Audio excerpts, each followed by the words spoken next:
I didn't have the aspiration of actually being a pilot because I really didn't think I was smart enough to be a pilot.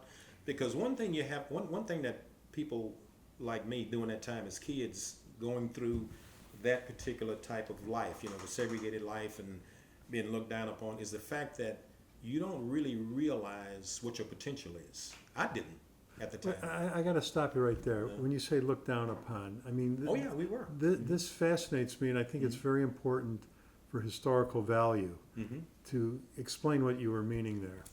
Looked down upon, when I say that, I meant that you were looked at as not being equal Right, to right, the white people, right, to put it bluntly.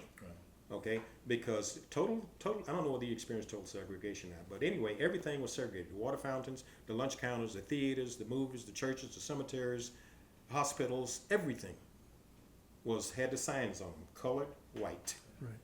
Those are the two signs, and every time you went somewhere, you look for those signs. I don't care where you were going, hospital, colored waiting area, white waiting, theater, we had to sit up in the balcony. Couldn't sit down with the rest of the people. Not only could sit down, we bought our ticket in some of the theaters, right? Well, they were all segregated, but some of them had this thing where you went up the front, you bought the ticket, you walked around to the side, and there were stairs going up to the balcony, outside stairs. And those stairs really, really were the fire escapes for the people up there, okay, that were sitting in the balcony, okay? We couldn't go in through the regular doors and then walk up the indoor stairs to the balcony. We got the ticket, walked around to the side, and then went up those stairs. Now, different theaters, I'm just using theaters as an example. And different theaters had different formats. And some of them had the stairs where as soon as you went the door, there were stairs to the balcony, so you could actually go inside in the lobby to buy the popcorn, and then go up, okay? And talking about the popcorn, in the outside stair thing, they had people come up with the trays. You want a drink? You want some popcorn, candy bars? They would bring it up to us, okay? But anyway, I was just using the theaters as an example, but similar difficulties were experienced in hospital waiting rooms. Funny thing, I just saw on Facebook a buddy of mine, Cachetti. I don't know whether you know John Cachetti. He's one of the Feels guys. Cachetti's from Brooklyn, New York. Real nice guy. But anyway, he puts on As We Were things. Anyway, he had a picture of a Woolworth counter in a Woolworth store, dining counter, And he says, "Hey, does anybody remember that? Remember this?" Yeah. Man, he left the door wide open for me. I'd like to see, click, click, click. Yes, I vividly remember that. I vividly remember having to go to the end of that counter to buy my mama taking me to the end of the counter to buy whatever we wanted, the hot dogs or the hamburgers or whatever, and all these empty stools there. We couldn't sit in those empty stools. See, we had to buy ours and walk away and go eat down on at another, standing up in the store basically, or we normally got it when we were leaving. Mom would give me a hot dog, hamburger, whatever, or soda or whatever, and we'd go out to the car. But anyway, another example, so everywhere was segregated. So we naturally felt, at least I did, that I was really, really inferior. I'm thinking, man, they got to be smarter than me. They got to be more intelligent than me. They got to be wiser than me. And man, I don't think I want to go in the Air Force, but I don't even think I could really be a pilot, even though I wanted to be, And so I never pursued that. I said, well, I'll just go in and, do whatever they put me in. And they put me in a pretty good career field, really electrical, mechanical, engineering, that kind of stuff, which I benefited greatly from.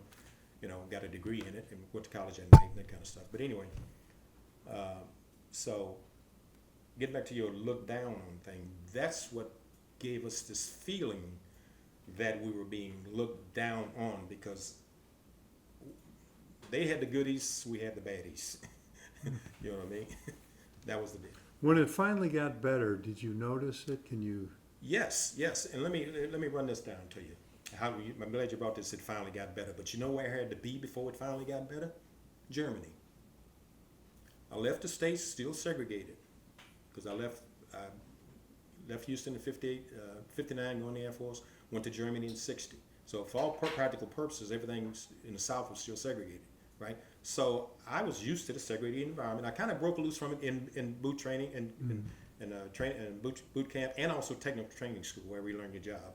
Left technical training, went to Germany, right to Germany for 3 years. Got over there, and I really it was kind of amazing that all of a sudden I didn't see any of the colored white signs nowhere. Because over in Europe, wasn't any segregation. So I'm going around over there, and everywhere I went, like I would get off duty and I'd go down to the local town, I'd walk in the store, I'd go to the club, and I'm always unconsciously looking for these signs.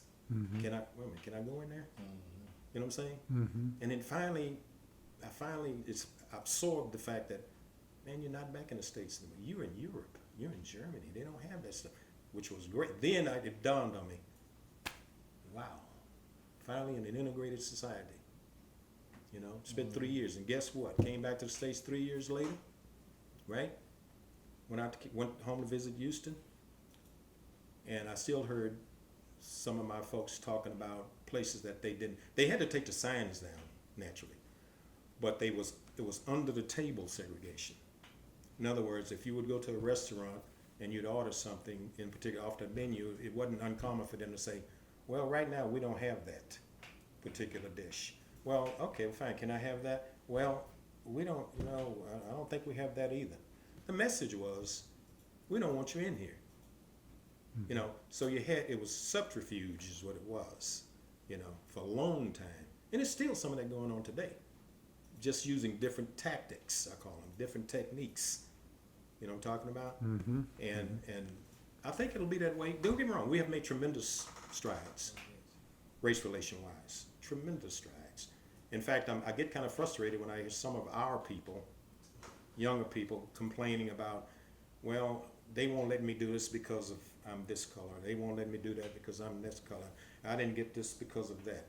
And I would just like to grab them and shake them and say, let me tell you my story. Okay? If you think you got it bad now, sit down in that chair. I can talk to you for the next 5 hours. Okay? And tell you what, not only me, but I tell them about what my parents went through. And I'm a kind of genealogy guy. I know my grandparents, great-grandparents, and great-great-grandparents. I got them all up, Were any of them slaves in the Civil Oh, War? yeah. Great-great-grandparents.